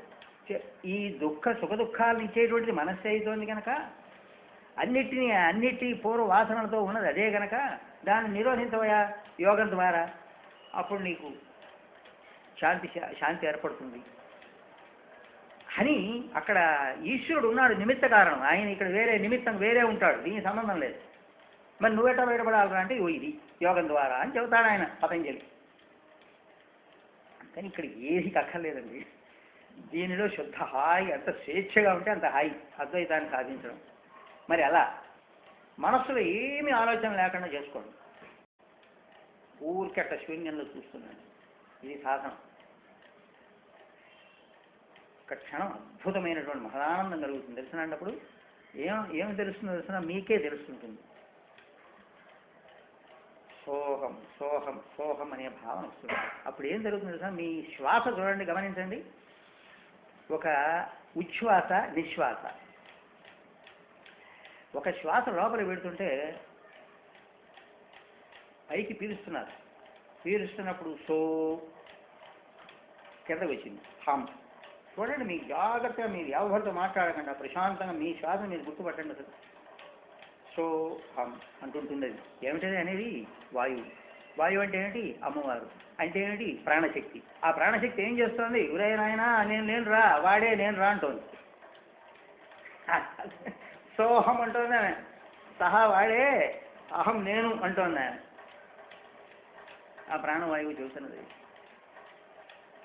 అది మీకు అనుభవానికి వస్తుంది. ఏ ఆలోచన చేయకండి, ప్రశాంతంగా కూర్చోండి. ఒక్క క్షణం కాదు, ఎక్కువసేపు ఉండదు, నీ వల్ల కాదు. అది భగవద్గీతలో చెప్పాడుగా అర్జునుడు, అమ్మో నాయన నా వల్ల కాబట్టి వాయువు సుదుష్కరం వల్ల వాయువులాగే నాయన మహా కష్టంగా, నీకేం చెప్పడానికి మహా తేలిక చెబుతున్నావు, ఇప్పుడు నేను చెప్పిన ఉంది తేలిక, ఇది అసాధ్యం బాబు, మీకు తెలియకుండానే వెళ్ళిపోతుందండి మనస్సు. ఇక ఆలోచన వచ్చేస్తుంది, కొత్త ఆలోచన ఏదేదో వస్తుంది. దీని గురించి ఆలోచిస్తుంది, నువ్వేదో ఆలోచిస్తున్నా అదే ఆలోచిస్తాను అంటుంది మనస్సు. అమ్మ మహా దొంగ, మనం దొంగ అయితే అది గజ దొంగ, అది మనలోనే ఉంది, బయట లేదు. అది మీకు తెలియకుండానే ఆలోచన నుంచి ఇంకో కొత్త ఆలోచన తీసుకెళ్తుంది. పదేగా జీవంతో ఇది ఆలోచిస్తూ మనం ఇంకోటి ఆలోచించానే మీకు అనిపిస్తుంది, మళ్ళీ దాన్ని తీసుకురావాల్సి వస్తుంది. అందువల్ల అందుకని దానికి శివాద్వైతులు దీనికి ఏం చెప్పారంటే, ఎత్ర మనోయాతి, ఎక్కడికెక్కడికైతే మనస్సు వెళుతోందో తత్ర పశ్చే శివమయం జగత్, అక్కడే పరమాత్మ చూడకపోయా అన్నాడు. ఇక మనస్సు నువ్వేం చేస్తుంది, ఏ మనస్సు ఏ పదార్థాన్ని అయితే చూచి ఏది మాట్లాడుతోందో అది పరమాత్మే, లేకపోతే అది ఎట్ట మాట్లాడింది అని అనుకోమన్నాడు. అక్కడే పరమాత్మ చూడమన్నాడు. చూడమన్నాడు. ఇంకా మనస్సు ఇక దాన్ని నిరోధించడం ఎందుకండి, నిరోధించావా ప్రమాదం. నిరోధించావు అంటే విజృంభిస్తుంది లోకంలో, తెలిసిందే. ఓ పిల్లిని గదిలో పెట్టి తలిపేసినట్టు చుట్టా, అదొక పిల్లి ఎందుకు ఊరికి ఇట్లా అంటే పోయేదానికి, తలుపులు దాన్ని చంపాలని మీరు ప్రయత్నం చేయండి, దాని ప్రాణం, దాని భయం, అది ప్రాణభయం ఏం చేస్తుంది. ఆ సమయంలో మీరు తలుపు తీయండి అంటే ఈడి చదువుల బారేది, ఈ దెబ్బతో వాడినైనా చంపాలని బతకాలని చెప్పి దృష్టితో వచ్చి మన పీకి చదువుల బారేస్తుంది. అందుకని నిరోధించావు అంటే తీవ్రంగా విజృంభిస్తున్న తర్వాత అది తప్పు కనుక పతంజలి సిద్ధాంతం కూడా ఒక దశలో పోయింది, తీసేశారు అద్వైతులు. ఒక్క క్షణం నెమ్మదిగా రోజు కొద్దిగా సాధన చేయండి, ఎక్కువ కథ ఒక్క క్షణం చేయండి, అద్భుతంగా ఆ క్షణంలో మీకు ఏదో ఒక రకమైనటువంటి స్పార్క్ అన్నమాట, ఏదో బ్రహ్మాండమైనటువంటి ఒక దీపం మీలో వెలిగినట్టుగా ఒక అనుభూతి వస్తుంది. చాలు, ఆగండి, వద్దు, ఇంకెక్కువ చేయకండి, ఆ రోజు ఆగండి. తర్వాత సాధన విధానం తర్వాత చెప్తాను. కనుక ఆలోచన అనేటువంటిది కుదరదురా నాయన. ఈ ఆలోచనని గమనించేటువంటి ప్యూర్ కాన్షియస్ అంటాం దానికే. ఈ కదలిక లేనటువంటి దానిలో నుంచే ఒక కదలిక వస్తోంది, అదే మనస్సు. అది ఒక తరంగము, నీళ్లలో శుద్ధమైనటువంటి నీళ్లలో నుంచే, దానిలో నుంచే ఒక తరంగం వస్తోంది, అదే మనస్సు, అదే ఆలోచనలు. ఈ ఆలోచనలను కనుక నువ్వు తెలుసుకుని ఈ ఆలోచన అంతా కూడా అదే అనే భావనతో నువ్వు ఉండు ఇప్పుడు అని ఉన్నట్లయితే అప్పుడు ఈ మనస్సు ఏమైంది? నీ మొహం నువ్వెక్కడున్నావు, నేనే నువ్వు అని వీడు ఎప్పుడైతే నిరంతరం ఏ విషయం చూసినా అది నేనే, అది నా స్వరూపమే, అది నా చైతన్యమే అనేటువంటి భావనతో ఉంటే ఆ మనస్సు పనిచేయి. కొంతకాలానికి మనస్సు పనిచేయి. అది అనుభూతి వచ్చినప్పుడు కానీ దానికి రహస్యం తెలియదు. అమ్మ అద్వైతం సామాన్యం కాదు. పట్టుకుంటే మాత్రం దానంత గొప్పది లేదు, దానంత సుఖము లేదు. ఏం కష్టం ఉంది, ఏం కష్టం ఉంది, నేను పూజలు చేయమన్నారా, పునస్కారాలు చేయమన్నారా, తీర్థయాత్రలు పరిగెత్తమన్నారా, మళ్ళు కట్టమన్నారా, పరిగెత్తమని ఏం చేయమన్నారు చెప్పండి. ఈ ఒక్క సాధన చేసుకోరా బయటపడరా నాయన అంటే చేసుకుని ఎప్పుడు ఆ స్మరణలో ఉండాలి. అది నేనే, అదే, ఇది కాదు, ఇది కాదు, స్థూల సూక్ష్మాలు కావు, మనస్సు కూడా కాదు, వీటికి అతీతమైనటువంటిది అది అనే భావనతో ఉండాలి. అందుకని దానిలో నుంచే సుఖదుఖాలు, మనస్సులో ఉండేటువంటి సుఖదుఖాలన్నీ మనకి ప్రస్ఫుటం అవుతున్నాయండి. నేను తెలుసుకుంటున్నాను, నా మనసులో ఉండే సుఖదుఖాలు నేను తెలుసుకోవట్లా అని మనకి స్పష్టంగా తెలుస్తూనే ఉంది. వాడే అంటూనే ఉంటాడు, నా మనసులో సుఖదుఖాలుగా ఉన్నాయండి, టెన్షన్గా ఉందండి, నా మనసులో ఏమిటో, నా మనసులో వాడు అంటూనే ఉన్నాడు అక్కడే, కానీ దాని అర్థం తెలియకుండా అంటున్నాడు. అది బాధ. అలాగే జ్ఞాన అజ్ఞానాలు కూడా, జ్ఞానము ఉంది, అజ్ఞానం ఉంది. నాకేం తెలియట్లేదండి, నాకు తెలియట్లేదంటే ఏమిటి? అసలు నువ్వు ఉన్నావా లేదా? నువ్వు ఉంటే నీకు తెలియట్లేదు ఆ పదార్థం. జ్ఞానం అంటాడు, తెలివి అంటాడు. ఆ తెలివి కూడా, జ్ఞానం అంటే ఒక పదార్థాన్ని తెలుసుకోవడం, అజ్ఞానం అంటే ఒక పదార్థాన్ని తెలుసుకోలేకపోవడం, రెండింటినీ వ్యాపించి ఉన్నటువంటిది శుద్ధ చైతన్యం. అలాగే స్మృతి విస్మృతి, స్మృతి గుర్తించడం, గుర్తు తెచ్చుకోవడం, విస్మృతి మర్చిపోవడం, రెండు నా నుంచే వచ్చాయంటాడు భగవద్గీతలో కృష్ణుడు. శరీర ప్రాణాలు ఇంతే కాకుండా శరీరానికి ప్రాణానికి కలిగే బాధలు, సుఖాలు, దుఃఖాలు మాత్రం బాహ్య విషయాలన్నీ కూడా నువ్వు తెలుసుకుంటున్నావు కదా. అంటే ఏమిటి తెలుసుకుంటున్నావు అంటే నీకు స్ఫురిస్తున్నాయి కదా, అంటే నీ స్ఫురణలోనే ఆ స్ఫురించేటువంటి విషయాలన్నీ ఉన్నాయి అనేటువంటి విషయం నీకు తెలుస్తోంది కదా అని చెప్పి 4వ శ్లోకం పూర్తి చేశాం. కనుక ఈ రకంగా చూస్తే ఇప్పుడు మనకి ఏం జరిగింది? ఇప్పుడు ఆత్మ అంటే ఏమిటి? నేను అనే స్ఫురణే ఆత్మ అని అన్నాం. అన్నప్పటికీ ఇప్పుడు చూడండి, మనకి ఇంద్రియాల ద్వారా బయటకు వచ్చినటువంటి జ్ఞానమేరా నీవు అని అన్నప్పుడు కానీ జీవుడు వెళ్ళిపోతున్నాడు నెమ్మదిగా. జీవుడు లయమైపోతున్నది, బుద్ధితో కూడినటువంటి జీవుడు వెళ్ళిపోతున్నాడు. ఇక ఎక్కడికి? ఎక్కడికో పోడు, బయటికి పోడు, దానిలోనే లయమైపోతున్నాడు, ఆ పరమాత్మలోనే లయమైపోతున్నాడు. అక్కడి నుంచే బయలుదేరాడు వీడు. ఆలోచనలు అక్కడి నుంచే కదండి వచ్చినవి. వీడు అక్కడికే పోతాడు, ఎక్కడికి పోడు. బాహ్య ప్రపంచంలో బయట పడేయమని అద్వైతం చెప్పదు, లోపలికే తీసుకుంటుంది అంత. అంటే ఉన్నది ఎందుకంటే లోపలే ఉన్నాడు కనుక అసలు వాడు. కనుక జీవుడు నెమ్మదిగా ఒక దశలో లయమైపోయినాడు. అయ్యా ఇంద్రియాలు మొత్తం వ్యాపించినది అదేరా అని ఇక తర్వాత శ్లోకంలోకి వెళతాం. దీని మీద చాలామంది మతాల వాళ్ళు బయలుదేరారు. దేహం ప్రాణమతి ఇంద్రియాణ్యపి చలాం బుద్ధించ శూన్యం విదు స్త్రీబాలాంధజడోపమా స్వహమితి భ్రాంతాభృశం వాదినః మాయాశక్తి విలాసకల్పితమః వ్యామోహ సంహారిణే తస్మై శ్రీ గురుమూర్తయే నమ ఇదం శ్రీ దక్షిణామూర్తయే. దీనిలో దేహాత్మవాదులు కొన్ని మతాలు చెప్పారు. దేహం ప్రాణం, వీళ్ళు దేహమే ఆత్మ అనేవాళ్ళు కొంతమంది దేహాత్మవాదులు అంటారు. ప్రాణమే ఆత్మండి అనేటువంటి వాళ్ళు మరికొంతమంది, వాళ్ళు ప్రాణాత్మవాదులు అని పేరు. ఇంద్రియాణి, ఇంద్రియం అంటే ఇంద్రియములే ఆత్మ అండి, అవి లేకపోతే ఏముందండి, అంతా అదే కదండి తెలుసుకుంటున్నాయి, ప్రపంచం ఎక్కడుందండి అని చెప్పి అనేటువంటి వాళ్ళు కొంతమంది ఉన్నారు. వాళ్ళు ఇంద్రియాత్మవాదులు అంటారు. అంటే ఇంద్రియమే ఆత్మగా వాళ్ళ భావన. చలాం బుద్ధించ, చలాం చలించేటువంటి బుద్ధిని కూడా, చలాం బుద్ధించ అక్కడికి సమన్వయం. ఆ చెలించేటువంటి బుద్ధి కూడా ఆత్మే అని చెప్పేటువంటి వాళ్ళు ఉన్నారు. అదే బౌద్ధులు వాళ్ళే. 4 రకాలు, 4 తెగలు ఉన్నాయి. తర్వాత శూన్యం విదుహు, కొంతమంది ఏమో శూన్యం అని చెబుతూ ఉంటారు.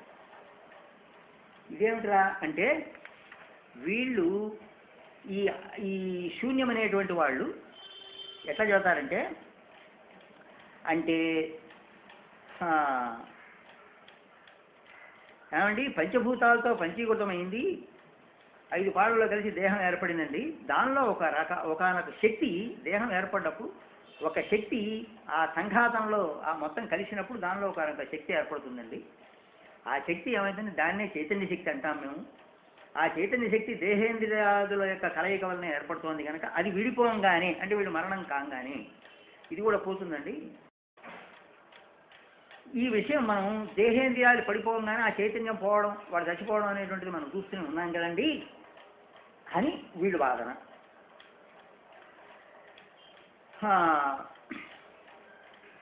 కనుక ఇప్పుడు ఈ లెక్కన ఏమైంది, చైతన్యం అనేటువంటి దేహేంద్రియ వర్గానికి భిన్నంగా స్వతంత్రంగా ఏం లేదు ఇక.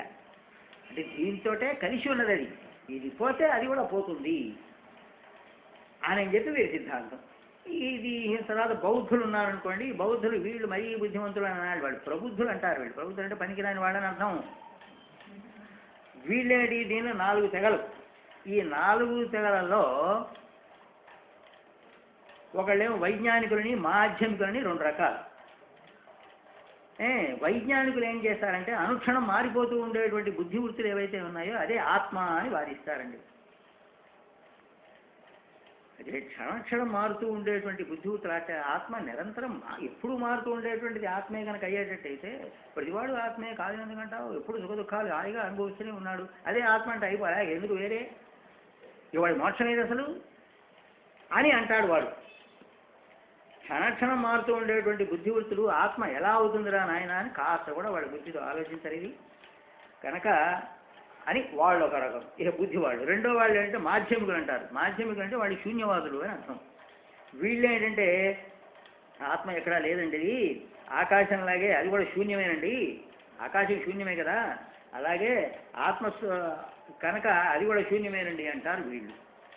వీళ్ళందరూ ఎలాంటి వాళ్ళు అని ప్రశ్న. వాళ్ళు భ్రష్టు పట్టడమే కాక మిగతా అందరూ మా వాదన నమ్మండి అని పైపేసి వాళ్ళని కూడా, నేను గుడ్డివాడినైనా మీరు కూడా గుడ్డివాడు అయితే నాకు ఆనందం, అలా ఉంటుంది లోకం అని ఇట్లా వాదిస్తున్నారు. మరి ఇట్లా వాదిస్తున్నారు కనుక వీళ్ళందరినీ శంకర భగవాన్లో 4 పేర్లు పెట్టేశారు వీళ్ళందరినీ. స్త్రీ బాలాంధ జడోపమా, వీళ్ళందరూ స్త్రీ బాల జడ అంధ, అంధ జడ ఉపమాహ అన్నారు. వీళ్ళు 4తో సమానం ఉన్నారు. అయితే ఇక్కడ ఏమండి మరి స్త్రీ అంటున్నారు కదా, స్త్రీ నిందించడమా అని ప్రశ్న కాదు. ఇక్కడ అర్థం ఏంటంటే జాగ్రత్తగా మనం అర్థం చేసుకోవాలి. వాళ్ళు ఏంటంటే ఇప్పుడు మనం చూసాం, వాళ్ళు ఎంత స్త్రీ అయినా ఇవాళ మనకు కనపడుతుంది లోకంలో, ఇవాళ ఏదో పెద్ద హై లెవెల్లో డెవలప్ అయినటువంటి రోజుల్లో కూడా చదువుతున్నాం. పాతకాలంలో తీసేయండి, పాతకాలంలో ఏదో పిచ్చిది ఆడది అనుకునేవాడు. ఇంత మహా రోజుల్లో కూడా నన్ను అడిగితే అమాయకురాలే అంటాను నేను. ఎందుకంటే ఈ గృహ జీవనానికే పరిమితం ఉంటుందండి. పురుషుల్లాగే ఇంట్లో బయట తిరిగేటువంటి టక వాడు వెళ్ళిపోతాడు 12 గంటలకు, వెళ్ళండి చూస్తాం. మీరు ఒక మనిషి ఒక యువతిని పంపించండి బజార్లో 1 గంటకి, వెళ్ళిపోమనండి అమ్మాయి అప్పటి వెళ్ళమని చూస్తాం. నేను ఎందుకు మగవాడి సహాయం ఎందుకు నీకు అంటే, నువ్వు ఎంత చెప్పినా గాంధేయవాదం ఇవన్నీ దొంగ మాటలే చెబుతారు కానండి. సమాజంలో మార్పు రాదు. కారణం ఏంటంటే భిన్న భిన్న కర్మఫలాలతో ఉంది సమాజం. ఒక దుర్మార్గుడు ఉంటాడు, తప్పదు అది. అందుకని నీకు రక్షణ ఉండవలసిందే, అదొక ఇబ్బంది. నీ శరీర నిర్మాణం కూడా అలాంటిది కాదు, వీళ్ళలాగే కాదు. ఆ శరీర నిర్మాణాన్ని బట్టి ఆలోచించిన గృహ జీవనానికే పరిమితమైనటువంటి జ్ఞానం ఉంటుంది, కాదని మనం ఆ దృష్టితో మనం ఆలోచించిన వీళ్ళకి అంత స్తోమత ఉంది. అది అర్థం. అంటే పనికిరాలని కాదు అర్థం. పనికిరాని అయితే గారికి మహాజ్ఞాని ఏమంటావు, అడది కాదు అది. ఇందా మనం మీకు చెప్పిన మదాలస ఏమంటారు, మహాజ్ఞాని ఆయన సంసారంలో ఉంది, అది తీసేస్తామా, అదే కాదు.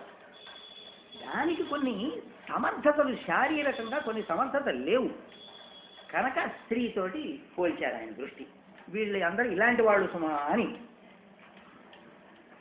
ఎంత శాస్త్రజ్ఞానం ఉన్నప్పటికి కూడా అది రెండింటికి పాపం వాళ్ళ శరీర నిర్మాణం దానికి అనుకూలంగా ఉండదు కనుక స్త్రీతో సమానంగా ఒకటన్నారు. ఇకపోతే స్త్రీ బాల, ఇక బాలుల సంగతి చెప్పేది ఏం లేదు. చిన్న చిన్న పిల్లలు వాళ్ళకి ఏం తెలియదు. అసమగ్రమైనటువంటి జ్ఞానం వాడికి ఏమీ లేదు. ఏదో దొరికింది ఏదో తింటుంటాడు, ఏదో దొరికింది బొమ్మతో ఆడుకుంటాడు, అన్నం పెడితే తింటాడు, వాడికి ఏం తెలియదు. అసమగ్రమైనటువంటి జ్ఞానం వాడు. ఇక అంధుడి సంగతి చూస్తాం. అంధుడికి ప్రపంచమే లేదు. లేకపోతే వాడు కంటితో స్వయంగా చూసి గ్రహించేటువంటి శక్తే లేదు వాడికి. ఇక వాడి జ్ఞానం ఉంది పాపం కనుక వాడిని కూడా తీసేస్తాం. ఇగో వీళ్ళతో సమానం అన్నాడు కనుక వీళ్ళది కూడా అసమగ్రమైనటువంటి జ్ఞానమే. ఇక జడబుద్ధుడు సంగతి జడోపమాహ. జడం అంటే ఇప్పుడు వాడికి అక్కడ కళ్ళే లేవు, వీడికి బుద్ధి కూడా లేదు. ఎందువల్ల వీడి జడుడుగా ఇప్పుడు బుద్ధి పని పెట్టడు. ఇప్పుడు మీకు అక్కడ దాకా ఒకళ్ళ బుద్ధి ఉందే కదా మహామహా. ఇప్పుడు ఈ పని చేసి బజార్లో తిరిగేటువంటి వాళ్ళలో మీరు పక్కన చిచ్చి యథో ప్రపంచం అంతా అయోమయంగా ఉందండి, ఏంటి దౌర్భాగ్యం, ఇంత పాడు చేస్తున్నారు, పొల్యూషన్ చేస్తున్నారు, మీరు బయట నుంచి పబ్లిక్గానే తిట్టుకుంటూ పోండి. మీరు పక్కనే బాగా పెద్ద బండి వేసుకుని బ్రహ్మాండంగా పోతూ ఉండేవాడు ఉంటాడు. ఇప్పుడు ఇది ఏంటండి మీరు అట్లా, ఏంటి సార్ మీరు అట్లా అంటున్నారు, ఎందుకు అట్లా అంటున్నారని అడగనే ఒక్కడు అడుగుతాడు చూడండి. నీ పక్కనే ఉంటాడు, వాడు చెవులు ఉన్నాయా లేవా అక్కడే చూడండి, అసలు ఇక్కడే తెలుస్తుంది మనకి. ఏంటి సార్ ఎందుకు పాపం ఇంత బాధపడుతున్నారు, ఈ సృష్టి బాగాలేదంటారా, లేకపోతే మనం వాతావరణం పాడు చేస్తున్నామంటారా, ఏమిటి అని ఒక్కడు అడగడండి, పక్కనే ఉంటాడు వాడు. అంటే ఏంటి అర్థం, వాడికి బుద్ధి ఉన్నా లేనట్టే. వాడు అంధుడే, వాడి కళ్ళు లేవు, వీడికి బుద్ధి కూడా లేదు. వీడు మహాప్రమాదం నాడు వాడే బుద్ధిమంతుడు వీడికంటే. ఇలాగా అంత జడోపమాహ అన్నాడు. నాకు అనేకం చూశాను నేను, నాకు ఉదాహరణలోనే.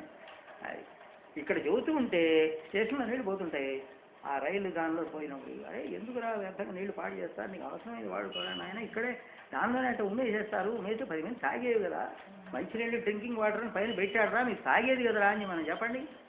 పక్కనే ఉంటాడు వాడు, చదువుకున్నవాడే వస్తాడు, మీరు దాన్ని తిప్పి నీకు అవసరమైంది దాన్ని తిప్పేసేయరా అని చెప్పండి. మీరు మీ మాట వినడండి. వాడు మళ్ళీ అదే పని వాడు వాడికి చూస్తున్నాడు కదా, వీడు ఏం చూస్తున్నాడు వాడు ఎక్కించుకోవద్దు, మళ్ళీ అదే విధంగా చెబుతాడు, మళ్ళీ అక్కడ ఉమ్మేసిపోతాడు. మరి వాడు మనిషి అంటారా ఏం చెప్పండి ఇది. అందుకని ఇక్కడ కర్మ ఫలాలు ఉన్నాయి, అది అక్కడ రహస్యం. కర్మ వాసనలు ఉన్నాయి, లక్ష చెప్పు. చదువుకున్నాడా చదువు లేనివాడా అని చెప్పద్దు. బుద్ధి ఎవరికైనా ఉంటుంది, బుద్ధి ఎవరికైనా ఉండదు, ఒకటే లెక్క. అది అంతేగాని వాడి యొక్క కర్మ ఫలాల్ని బట్టి బుద్ధి కానండి. జాతి కుల మత భేదాలు ఎంత పిచ్చి, ఆ దేవత నాకు అన్ని పోయిన పిచ్చి అంత ఏమీ లేదు. వాడు మహామేధావి బాగా చదువుకున్నాడంటే వాడంత మూర్ఖుడు మరొకడు లేడు. వాడిని ఏం చెప్తాం, చెప్పలేమండి. ఒకప్పుడు అజ్ఞాని మహాజ్ఞానిగా కనబడతాడు. కానీ వాడి జన్మ సంస్కారాన్ని బట్టి మనం చెప్పాల్సిందే తప్ప మనిషిని వాడి యొక్క చదువుని బట్టో, వాడి గుడ్డల్ని బట్టో, వాడి వేషాన్ని బట్టో గొప్పవాడిని నిర్ణయం చేయలేము. కనుక వీళ్ళందరూ వాళ్ళతో సమానమయ్యా అని కొట్టిపారేశాడు. కొట్టిపారేసి కనుక స్త్రీ జడో భ్రాంత భృశంవాదిన, వీళ్ళంతా భ్రాంతి పొందారండి. భృశంవాదిన ఏమిటి, ఇదే సత్యము అంటాడు, ఏది వాడు చూస్తుంటే అదే సత్యం అని అంటున్నాడు తప్ప భ్రాంతి చెందిపోయి లేని దాన్ని ఉన్నట్టుగా చూసి ఇదే సత్యం అంటున్నాడు వాడు. మరీచికను చూసి, మృగమరీచికలు చూసి, ఈ ఎండమావును చూసి అదే నీళ్ళు అనుకుంటున్నాడు. మనం ఏం చెబుతాం, అది కనపడుతోంది కదా అంటాడు. అదేమంటే కనపడుతోంది కదరా అంటే నీదుంపదా కొద్దిగా బుద్ధి పెట్టి ఆలోచిస్తే అక్కడ అది నీళ్లున్నాయా, సూర్యుని యొక్క కాంతి పరావర్తనం చెంది అది నీళ్ళగా కనపడుతోంది అని నీకు ఎందుకు ఆలోచన రాలే, ఎందుకు నువ్వు నిలబడవే, దాని వెనక నీ బుద్ధి శుద్ధం కాలేదే, ఇన్నున్నాయి కారణాలు. అందుకని ఆలోచించడు వాడు. అందుకని ఇవన్నీ ఏమిటయా అంటే ఈ మాయాశక్తి విలాస కల్పిత మహావ్యామోహంలో పడున్నారు అన్నాడు. ఇది మాయాశక్తి అన్నాడు. మాయాశక్తి అయ్యేప్పటికీ ఈ నిరాకారమైనటువంటి చైతన్యాన్ని ఖండంగా చేసే చూస్తున్నాడు. ఎలాగా కష్టాలంటాడు, సుఖాలంటాడు, ఏమండి ఈ చూసేటువంటివన్నీ రూపాలే, అనేకమైనటువంటి రూపాలే తప్ప వస్తుతః ఈ రూపాలన్నీ తెలుసుకుండేటువంటిది ఏదైతే ఉందో అదేని అనుకోడు వాడు. అదే ఈ రూపాలను చూసేటువంటిది ఏదైతే ఉందో అదేని వాడికి తెలియదు, ఈ రూపమే సత్యం అనుకుంటాడు. కనుక ఈ నిరాకారమైనటువంటి చైతన్యం వీడు ఏం చేస్తున్నాడు, పెళ్ళామంటాడు, పిల్లలంటాడు, ఆస్తి అంటాడు, పాస్తి అంటాడు, పిల్లలంటాడు, ఇలా చూస్తున్నాడు వాడు. అంటే ఏమిటి, అదే నిరాకారం, చూచేది నిరాకారం, చూడబడేవి సాకారాలు. అట్లా భిన్న భిన్నంగా చూశాడు. ఇది ఒక వస్తువా అయిపోయింది. దీన్ని ఆ చైతన్యం ఏం చేశావు, సాకారంగా అక్కడ ఖండం చేసేసావు. ఇది ఒక పదార్థం అక్కడికే చూశావు, అయిపోయింది, అక్కడ ఖండం చేశావు. ఒక విగ్రహం అక్కడే చూస్తానే, అది విగ్రహమే పరమాత్మే కాదు నాన్న. నీ నీ దృష్టి ఎక్కడ పడిందో అదల్లా పరమాత్మే. నేను గోడే పరమాత్మ, ఇది పరమాత్మ అంటాను. ఎందుకన్నాను? ఇది పరమాత్మే. నువ్వు అదే అంటానే, తప్పు కదా. అర్థమైందండి? పరమాత్మని సర్వవ్యాపకంగా చూడడం అంటే అది. అయినప్పుడు దాన్ని ఖండఖండంగా చేసి ఎందుకు చూస్తావు? నిరాకారాన్ని సాకారంగా ఖండఖండంగా చూస్తున్నాడు. ఇది అజ్ఞాని. ఈ అజ్ఞాని ఎలాంటి వాడు? ఇగో ఇలాంటి వాళ్ళు. ఈ 4 రకాలైనటువంటి అజ్ఞానులు లాంటి వాళ్లే వీళ్ళంతా అని ఆయన చీవాట్లు పెట్టారు. అయ్యా ఇప్పుడు ఆ చైతన్యమే దేశకాల వస్తువులుగా పరీక్షణమై నీవు ఇప్పుడు ఎప్పుడైతే నువ్వు ప్రపంచంగా చూచావో ఆ జ్ఞానమే ప్రపంచంగా కనబడింది. పరమాత్మే ప్రపంచంగా కనబడ్డాడు అప్పుడు మీకు, నీ అజ్ఞానం. అప్పుడు నువ్వేం చేస్తావు? మళ్ళీ ప్రపంచాన్ని పరమాత్మగా చూడు, ఇప్పుడు దిప్పుదాన్ని చూస్తే అయిపోయా. ఇది జ్ఞాని చేసే పని. అజ్ఞాని చేసే పని పరమాత్మని ప్రపంచంగా చూస్తున్నాడు. జ్ఞాని చేసేటువంటి వాడు అంటే ప్రపంచాన్ని పరమాత్మగా చూస్తాడు. అప్పుడు ఏం జరిగింది? ఆ సాకారం నిరాకారంలో లీనమైపోయింది. అది పరమాత్మ చైతన్యం అంటే. అప్పుడు కదా ప్రపంచం అంతా లీనమయ్యేది. అప్పుడు ఎలా అవుతుంది? కనుక ఇప్పుడు మనం ఏం చేయాలి? ఈ ఖండములన్నీ కూడా అఖండమైనటువంటి జ్ఞానస్వరూపంగా చూడడమే మనం చేయవలసిన సాధన అని చెప్పి ఇలా ఇప్పుడు మరి అఖండమైన చైతన్యాన్ని ఖండంగా చూస్తున్నారే. ఇప్పుడు మరి చేస్తున్న ప్రపంచం అంతా చూస్తోంది కదా, అది ఏమిటి? మహావ్యామోహం. ఇది ఏమిటి? మాయాశక్తి విలాస కల్పిత మహావ్యామోహం అంటారు. ఎంత దూరం వేశాడు చూడండి సమాసం. అంత పొడుగు సమాసం వేసాను. పాపం మాయాశక్తి విలాసం రాదు ఎందుకు పదేగా. ఏం చేస్తాడు రా మానవుడు? ఆ శరీరమే సత్యం అనుకుని వాడు ఏడుస్తున్నాడు రా. దానివల్ల మహావ్యామోహంతో, మహాజ్ఞానం అన్నమాట మహావ్యామోహం అంటే. అలాంటి దాన్ని సంహారిని ఛేదించేటువంటి ఆ పరమాత్మ ఎవరైతే ఉన్నారో అట్టి వ్యామోహాన్ని, జ్ఞానాన్ని ఉపదేశం చేస్తూ మహానుభావుడైనటువంటి గురుదేవ స్వరూపుడైనటువంటి ఆ దక్షిణామూర్తికి నమస్కారము అని చెప్పి 5వ శ్లోకం పూర్తి చేశాడు. నాయన ఉందా? 6వ శ్లోకానికి వచ్చాం. రాహుగ్రస్త దివాకరేందు సదృశ మాయా సమాచ్ఛాదనాత్ సన్మాత్రః కరణోపసంహరణతః యో భూత్సుషుప్తః పుమాన్ ప్రాగస్వాప్సమితి ప్రబోధ సమయే యః ప్రత్యభిజ్ఞాయతే తస్మై శ్రీ గురుమూర్తయే నమైదం శ్రీ దక్షిణామూర్తయే. రాహుగ్రస్త దివాకరేందు సదృశ. అయ్యా ఈ పరమాత్మ ఏ రకంగా ఉన్నాడు అని ఇప్పుడు ఇక్కడ మనకి ఇందాకేం చేశాడంటే పంచేంద్రియాల ద్వారా విస్తరిస్తున్నటువంటి అదేను అన్నాడు. అప్పుడు పంచేంద్రియాలు తీసేస్తే నీ జీవస్వరూపం కరిగిపోతోంది, జీవుడిని తీసేస్తున్నాడు నెమ్మదిగా. ఆ రెండవ దానికి వచ్చేప్పటికి ఏమైందంటే ఆయా భార్యాపుత్ర రూపాలుగా ప్రపంచం అంతా నీకు విడివిడిగా ముక్కలు చేసి చూస్తున్నావురా, ఆ చైతన్య రూపంగా చూడరా, వాటన్నిటిని మొత్తం సమస్తంగా నిరాకారంగా చూడరా అన్నాడు. అంటే అర్థం చూశానుగా, మనం మీకు చెప్పాను. అలా గనక నీ స్వరూపం కనుక విస్తరించినట్లయితే ఈ భార్యాపుత్ర మిత్రాదులు ఇళ్ళు మొత్తం కానీ ఎలా కనపడతాయి? బొమ్మల్లా కనపడతాయి. కనపడప్పుడు నీకు ఫలాన్ని వస్తువు అని నీకు తెలిసినప్పుడు దాని మీద రాగము ద్వేషం ఏర్పడుతుంది. అందుకని ఆ రకంగా నువ్వు సాధన చేయరా అని చెప్పి చెబుతున్నాడు.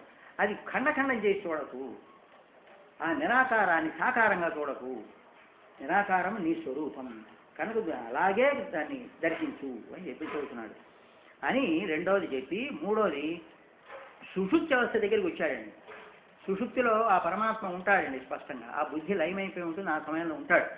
దాని దగ్గరికి వచ్చి మాట్లాడుతున్నాడు. ఇప్పుడు ఎలా ఉంది అంటే ఆ సమయంలో రాహుగ్రస్త దివాకరేందు సదృశ అన్నాడు. రాహుగ్రస్తం, రాహు కేతు అనేటువంటి వాళ్ళు ఛాయాగ్రహాలండి. వస్తుత గ్రహాలు కావాలి. అవి ఏమిటంటే అది కేవలం ఛాయ, ఒక నీడ, భూమి యొక్క నీడండి. ఓ విధంగా చెప్పాలంటే ఆ సమయంలో దాని మీద పడ్డప్పుడు రాహుగ్రస్త దివాకర ఇందు సదృశ. దివాకరు అంటే సూర్యుడు, ఇందు అంటే చంద్రుడు. వీళ్ళిద్దరితో సమానమైనటువంటి ఇందు సదృశ సమానంగా ఉన్నట్ట. ఆ సమయంలో మింగేసినప్పుడు అండి ఎలా కనపడుతుంటుందంటే ఈ ఆ పైన నీడ కనపడుతుంటుందండి. లోపల ఆ చైతన్య లోపల వాళ్ళ సూర్యుడు కానీ చంద్రుడు కానీ వాళ్ళ కాంతి అట్లా కనపడుతూనే ఉంటుంది. బయటికి ఎలా కనపడుతుంటే ఒక నీడలో నుంచి కనపడుతుంటుంది. అంటే పూర్తిగా మనం జాగ్రత్తగా గమనిస్తే పూర్తిగా అది అంతర్ధానం కాదు. చంద్రబింబం కానీ అదే మనం ఇవంటాం చంద్రగ్రహణం సూర్యగ్రహణం అంటామే, ఆ గ్రహణం రోజున పూర్తిగా కాదండి. అందుకని అర్థం పెట్టి చూడండి మీరు జాగ్రత్తగా గమనిస్తే ఏమవుతుందంటే లోపల ఉండేటువంటి ఆ సూర్యబింబం యొక్క కొద్దిగా ఆ తీవ్రమైనటువంటి కాంతి లైట్గా మీకు తెలుస్తుంటుంది. అంటే అప్పుడు అర్థమైంది బయటికి ఆ నీడ కమ్మేసేపటికి ఆ పూర్తిగా అంతగా ప్రస్ఫుటంగా కావట్లే. మరి లేదంటావా? ఉంది. కానీ అది నీకు ఎందుకు కనపట్లేదు? అయ్యా నీడ లాంటి రాహువు లేక కేతు అనేటువంటి వీళ్ళు దాన్ని ఆ నీడ కప్పేసింది. దాన్ని కప్పేసేపటికి అది లోపలే ఉన్నది, కానీ అంత తీవ్రంగా కనపట్లేదు. ఎందుకు బాగా కనపట్లేదు నీకు అంటే వీళ్ళు అడ్డం రావడమే కారణం. అలాగే నీకు కూడా మాయా సమాచ్ఛాదనాత్ అన్నాడు. ఆ మాయ నిన్ను మూసేసింది ఆ సమయంలో. మాయ అంటే ఇక్కడ అర్థమండి సుషుప్తిలో అజ్ఞానం అండి. అజ్ఞానం అంటే నువ్వెవరో తెలియనటువంటి దశ. ఆ తెలియకేగా ఇప్పుడు మనం వచ్చి పడ్డాం. అది అన్నిటికీ మూల కారణం అసలు. అది దానివల్లనే స్థూల సూక్ష్మ శరీరాలు ఏర్పడ్డాయి. ఆ అజ్ఞానం సుషుప్తిలో ఉంది, కానీ అది ఎలా ఉంది? సూక్ష్మ రూపంగా ఉన్నది. సూక్ష్మ రూపంగా ఉన్నది కనుకనే మీకు కర్మ వాసనలన్నీ కూడా బుద్ధిలో సూక్ష్మంగా ఉండిపోయి ఆ బుద్ధి కూడా సమయంలో పడుకున్నది. మనస్సు లేదో పనిచేయదు ఆ సమయంలో. మీకున్నది ఒక్కటే ఆ సమయంలో ప్రాణం మాత్రమే. ఈ జాగ్రత్త దశలో ఏమో ఇంద్రియాలు ప్లస్ మనస్సు ఉంటుందండి. స్వప్న దశకు వచ్చేప్పటికీ ఇంద్రియాలు స్థూల శరీరం ఉండదు, కేవలం మనస్సు మాత్రం ఉంటుందండి. ఆ సుషుప్తి దగ్గరికి వచ్చేవాడికి మనస్సు కూడా ఉండదు, కేవలం ఒక పరమాత్మ చైతన్యం ఉంటుంది. ఆ మనస్సు కూడా లీనమైపోయి ఉంటుంది. అది ఎట్లాగా కర్మవాసనలు, ఆ అజ్ఞానం, అదే కారణ శరీరం, అదే అజ్ఞానం అంటారు, దానిలో లీనమైపోయి ఉన్నది, వాసనారూపంగా ఉన్నది. అదే మళ్ళీ తెల్లవారు లేవగానే ఆ వాసనలు వృత్తులు అవుతాయి. మళ్ళీ ఆ వృత్తులు ధరిస్తున్నాడు. మళ్ళీ నిన్నటి జరిగిన తర్వాత మళ్ళీ అక్కడ కామా పెట్టాడు. మళ్ళీ నిన్న రాత్రి 12 గంటలకు ఇంత వ్యవహారం చేశానని మళ్ళీ గుర్తు చేసుకుంటాడు. మళ్ళీ అక్కడి నుంచి మొదలు పెడతాడు. ఆ పడేటప్పుడు నీ స్థితి ఎలా ఉంటుందంటే సన్మాత్ర కరణోపసంహరణత. సన్మాత్ర కేవలం సచిద్రూపంగా ఉన్నాడు ఆ సమయంలో. ఎందుకు? కరణోపసంహరణత. కరణాలంటే వీడికి ఉపకరణమైనటువంటి బుద్ధి మొదలైనటువంటి ఇంద్రియాలు ఏవి ఆ సమయంలో పనిచేయట్లే. పనిచేయవాడు ఉపసంహరించుకున్నాయి అవన్నీ కూడా పనిచేయకుండా. సుషుప్త పుమాన్. అప్పుడు హాయిగా సుషుప్తులు వెళ్ళిపోయినాడు వాడు. ప్రాక్ అస్వాప్సం లేచావు. ఆ పరమాత్మ ఉన్నాడు ఎట్టాగండి? పడిపోయినావు కదా, ఎప్పుడు ఉన్నాడు అంటున్నావు కదా, అవస్థాత్రయం అంతా వ్యాపించి ఉన్నాడు అంటావు కదా, అవస్థాత్రయాన్ని మించి ఉన్నాడు అంటున్నావు కదా. ఎలా ఉన్నాడు? వాడు తురియం అంటారు దాన్ని. ఉన్నాడు అంటున్నావు కదా, ఎలా ఉన్నాడండి అన్నావా? ఇదిగో చెప్తాం ఎలాగంటే ప్రాగ్ అస్వాప్సం. తెల్లవారు లేచిన తర్వాత వాడిని అడగండి, సరే నాయన ఏమిటా అంటే అబ్బా బ్రహ్మాండంగా చదవండి, బ్రహ్మాండం సరే బాగానే ఉందిరా, ఏం తెలియదండి ఇదేమిటి 2 మాటలు వాడి చూసారా? కాంట్రడిక్టరీ స్టేట్మెంట్ అంటారు ఇంగ్లీష్లో. వ్యతిరేకమైనటువంటి మాటలు ఇవి. బ్రహ్మాండంగా నిద్రపట్టింది అంటున్నావు, బ్రహ్మాండంగా నిద్రపట్టింది అంటావు, ఇంకోసారి నాకేం తెలియలేదండి అంటావు. అంటారు గమనించండి అందరినీ. మరి నాకేం తెలియలేదు అన్నప్పుడు బ్రహ్మాండ నిద్రపట్టింది ఎట్లా అంటావు? అసలు బ్రహ్మాండ నిద్రపట్టింది అంటే తెలిసి అంటున్నావా? ఆ మాట తెలియక అంటున్నావా? అంటే తెలిసి అంటున్నాడు. ఇక్కడ అక్కడేమో నాకేం తెలియలేదండి అన్నాడు. కారణం ఏంటంటే అక్కడ తెలియలేదంటే బుద్ధి పడుకుందిరా అని చెప్పడం. నా ఉపకరణం పోయింది, నాకు ద్వారం ఉంటేగా మీ ఇంట్లోకి నేను వచ్చే ద్వారం మూసేసాను, నేను ఎక్కడి నుంచి వస్తాను? అది నా పరిస్థితి. అందుకని ద్వారం మూసేసాము, ద్వారం లేదు పడుకున్నది, అందుకని నాకేం తెలియలేదు. కానీ ఎలా నిద్రపోయినావరా ఆ సమయం? అబ్బా హాయిగా నిద్రపోయినానండి అంటున్నారే. ఆ హాయి అనేటువంటిది ఏం చెప్పిందిరా? జ్ఞానం ఉండబట్టే చెప్పిందిరా నాయన అని అక్కడ పట్టుకోమన్నాడు దాన్ని. అక్కడ సుషుప్తిలో పట్టుకోవచ్చండి. ఎట్లా తెలిసినా కేవలం జ్ఞానస్వరూపం ఉంటుంది ఆ సమయంలో. అదే ముక్తురా అనేటువంటి దాన్ని చాలా విచారణ జరుగుతున్నట్టు అది ముక్తి కాదనుకోండి, అది వేరు. ఎందుకంటే అక్కడ అజ్ఞానం కూడా ఒకటి ఏడుస్తున్నది, అది సూక్ష్మంగా ఉంది, వాసనారూపంగా ఉంది. అది తెలిసిందండి. అది మళ్ళీ తెల్లవారాడు విజృంభిస్తుంది. అందుకని అది అప్పటి ఆ సమయానికి లేదు కనుక ఆ సమయంలో ఉన్నది కేవలం పరమాత్మ చైతన్యం మాత్రమే. ప్రాగస్వాప్సం ఇది ప్రబోధ సమయే తెల్లవారి మేల్కొన్న తర్వాత యహ ప్రత్యభిజ్ఞాయతే ప్రత్యభిజ్ఞ అన్నాడు. ప్రత్యభిజ్ఞ అంటే పూర్వం అభిజ్ఞ ఉంది, అభిజ్ఞ అంటే వాడికి జ్ఞానం ఉంది, దానికి ప్రత్యభిజ్ఞ మళ్ళీ రీకలెక్షన్, మళ్ళీ గుర్తు చేసుకుంటున్నాడు వాడు. నేను అయ్యా నాకు ఉన్నది అనే విషయాన్ని గుర్తు చేసుకుంటున్నాడు. లేకపోతే వీడు పోయినట్టేనండి. అసలు తెలుసునండి, రాత్రి చచ్చిపోవాలి తెల్లవారేవాడికి, ఆ జ్ఞానమే లేకపోయేటట్టు. వచ్చాడు కనుకనే చక్కగా నిన్నటి వరకు జరిగిన విషయం అంతా గుర్తుపెట్టుకుంటాడు, మళ్ళీ అక్కడి నుంచి సాగిస్తాడు ఉన్నాడు. అది ఎలా గుర్తులో, అదంతా జ్ఞానంలోనే వ్యాపించినటువంటి మహాజ్ఞానంలో అది ఉన్నది, ఉంది కనుకే రాత్రి పూట కూడా అలా ఉంటాడు అని అన్నాడు. అది ఈ స్వరూపానంతా కూడా చక్కగా ఎవరైతే చెబుతున్నారో తస్మై శ్రీ గురుమూర్తయే నమైదం శ్రీ దక్షిణామూర్తయే, అలాంటి ఎవరైతే చెబుతున్నారో ఈ స్వరూపానంతా కూడా, నాయనా నీ స్వరూపం ఇదిరా, నువ్వు పరమాత్మవేరా, అదేరా జ్ఞానం, అది సుషుప్తిలో ప్రత్యేకంగా స్పష్టంగా గోచరిస్తోందిరా. కాకపోతే ఆ కరణాలన్నీ కూడా, ఉపకరణాలన్నీ కూడా, దానికి ఆ కరణాలు సాధనాలన్నీ కూడా పడుకుని ఉండడంతో నీకు తెలియట్లేదు, కానీ ఉన్నది అదే, అది తెల్లవారు లేచిన తర్వాత దాని విషయం బయటకు వస్తోంది అనేటువంటి విషయాన్ని దేనితో తెల్లవారు లేచిన తర్వాత కూడా అండి వాడు చెబుతాడు. దేనితో చెబుతున్నాడు వాడు, ఇదంతా చెప్పి నేనట్ట పడుకున్నాను ఏం చెబుతాడు. ఇప్పుడు జ్ఞానంతో చెబుతున్నాడు వాడు అన్నమాట.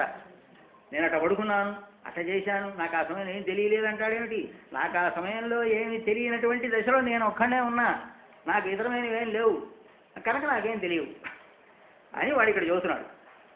కనుక ఆ స్థితిలో ఉన్నాడు. కనుక ఆత్మస్వరూపాన్ని ఏ పరమాత్మ అయితే బోధిస్తున్నాడో ఆ బోధించేటువంటి దక్షిణామూర్తి స్వరూపానికి నమస్కారము అని చెప్పి ఇప్పుడు ఇక్కడ 6 శ్లోకాలు తయారయ్యేప్పటికీ ఈ 3 శ్లోకాల్లో జీవలయం అయిపోయింది. జీవుడు లేడిక, అక్కడేమో ఇంద్రియాలు కొట్టేశాడు.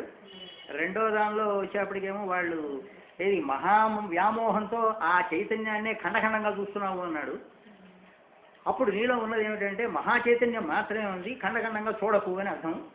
ఇక ఈ దీనిలోకి వచ్చేటప్పటికి ఏంటంటే అది సుషుప్తిలో కూడా వ్యాపించిందిరా, అక్కడ నీకు తెలియట్లేదు, అక్కడ ఏం తెలియదు, ఏం లేదు కదండి అంటావు పొరపాటున, అక్కడ కూడా ఉన్నది అదే, అప్పుడు మిగతావి ఏం లేవు, అది నీ స్వరూపమేనా నాయన అని చెప్పి ఈ 3వ శ్లోకంలో చెప్పాడు. చెప్పి ఇప్పటికి జీవలయం అయిపోయిందండి. ఇప్పుడు జగత్తు పోయింది, జీవుడు పోయినాడు, ఇక మిగిలింది ఒక్కడున్నాడు, ఈశ్వరుడు నీ కల్పన. ఎందుకంటే అమ్మా నీ కష్టం అనుభవిస్తున్నాడు, ఏమిట్రా బాబు, ఎవడరా నన్ను బయటపడేసి ఈ సంసారంలోకి వస్తున్నానే, నాకు ఎవడో ఒకటి కావాలరా, ఏమిట్రా అని చెప్పి నువ్వు కల్పించుకున్నావు. నువ్వు కల్పించుకున్నటువంటి ఈశ్వరుడు అయిపోయింది. ఇప్పుడు జీవజగత్ ఈశ్వరుని మించి సృష్టి ఏముందని అడిగాడు. తర్వాత ఇట్లా పూర్తి చేసేసాడు. చేసి సరే సూర్యచంద్రాదులు అదే ప్రకాశం ఉండి కూడా వెలుతురునిచ్చేటువంటి సూర్యులు కూడా ఉన్నాయా లేవా అనడానికి సూర్యుడు చంద్రుడు కూడా లేవన్నాడు. అసలు లేవుట. ప్రకాశం ఉండి కూడా లేనివేది అని అడిగాడు ప్రశ్న.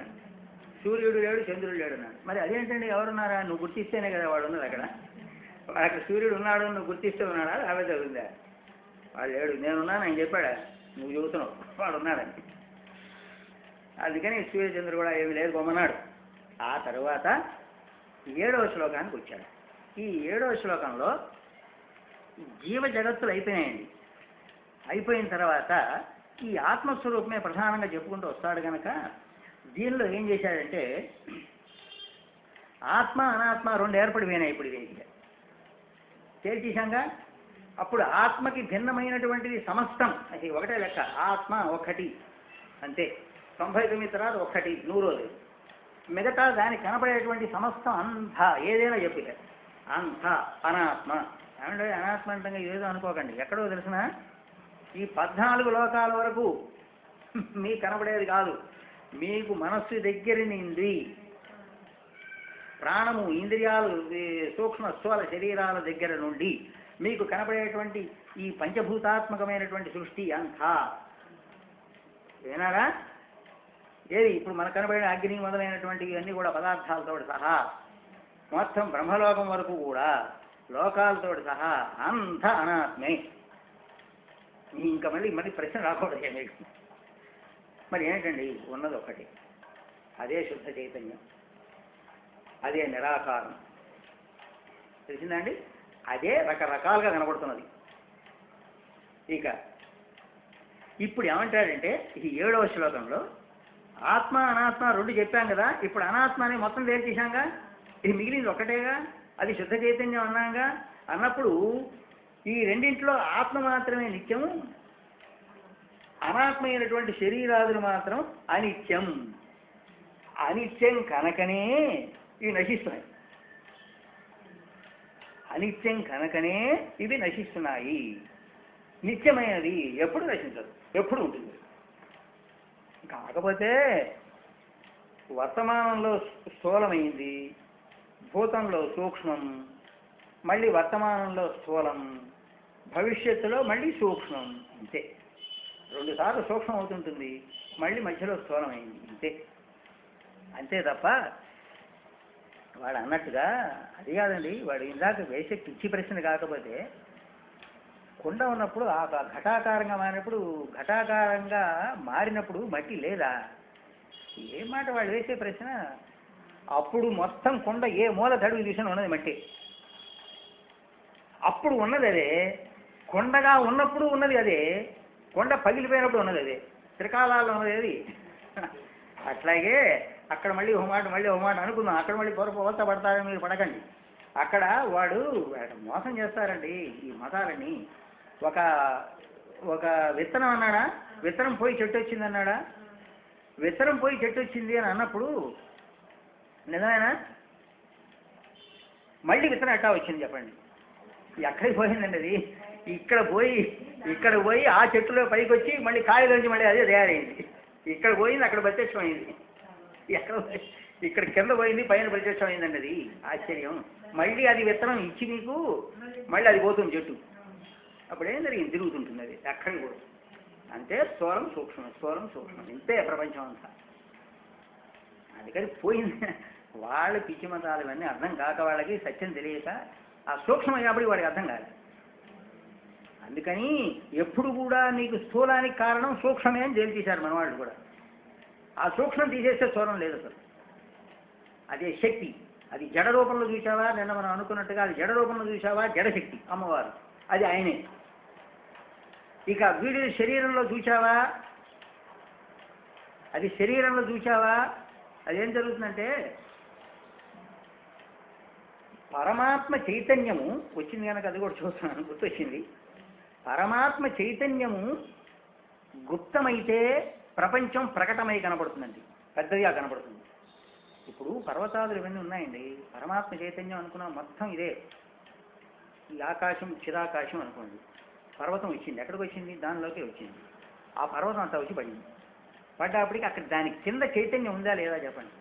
ఉంది. ఆకాశం లేదండి దాని కింద? ఉంది. మరి అది పైన పర్వతం పెద్దది ఆకారంగా కనపడుతున్నప్పటికీ ఇదేం జరిగింది? ఆ చైతన్యం అనేది గుప్తం అయిపోయింది. అదేంటండి అంటే జగత్తు ప్రపంచం అంతా కూడా బాగా ప్రస్ఫుటమై కనపడుతున్నప్పుడు పరమాత్మ చైతన్యం గుప్తమై ఉంటుంది. ఇక పరమాత్మ చైతన్యం ప్రస్ఫుటమై నీకు బాగా కనపడుతున్నప్పుడు అప్పుడు ఈ శరీరం చూశారు పరిమితం అయిపోతుంది. అందుకనే ఇప్పుడు మనకు బాగా ప్రస్ఫుటంగా కనపడుతుంది మనలో చైతన్యం. కనపడుతున్నప్పటికీ శరీరం పరిమితమైంది. అదేమో అపరిమితమైందండి. ఎందుకైందో తెలిసిన? మనం పరిమితం ఎందుకైందో తెలిసిన? కర్మఫలాలతో వచ్చాం, అది కారణం. దాని కర్మఫలాలు లేవు, ఈశ్వర సృష్టి. ఈ జగత్తంతా కూడా ఈశ్వర సృష్టి కదండి. అందుకని దాని కర్మఫలాలు లేవు, హాయిగా అలాగే ఉంటుంది.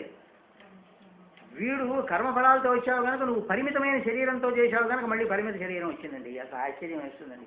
నీకు ముక్కు వచ్చింది, నోరు వచ్చింది, కళ్ళు వచ్చినాయి, తలకాయ వచ్చిందంటే ఇవన్నీ కూడా ఈ వాసనా రూపంగా బుద్ధిలో ఏర్పడ్డాయి. అందుకని మళ్ళీ ముక్కు, నోరు, కళ్ళు తయారైంది, శరీరం తయారైంది. ఇవే నేననుకుని ఎన్నో జన్మ నుంచి భావించాడు, మళ్ళీ అవి తయారైంది. ఇవాళ పాలు తాగుతున్నాడు మనిషి, అన్నం తింటున్నాడంటే తెలుసానండి. అన్నం తినడం కూడా ఒక వాసనే. ఆ వాసనతో పోయావు కనుక మళ్ళీ అన్నానికి తయారవుతున్నాడు. మరి అందరూ అన్నం తినరే, ఒకడు గోధుమ తింటాడు, ఆ వాసనతో వాడు పోయాడు, వాడు అదే తింటాడు, నాకు అది ఇష్టం అండి అంటాడు. వీడు ఎందుకు తినడు? ఆశ్చర్యం. ఒక్కొక్కడికి అంత వాసనమయం అండి, ఏం లేదు. వాడు ఆ బుద్ధిలో ఉండేటువంటి వాసనతో మళ్ళీ వచ్చి అదే తింటుంటాడు. వాడు మాత్రమే. ఇప్పుడు ఆత్మ అనాత్మని వేరు చేశాం కదా. చేసినప్పుడు ఆత్మ అనేటువంటి దాన్ని ఈ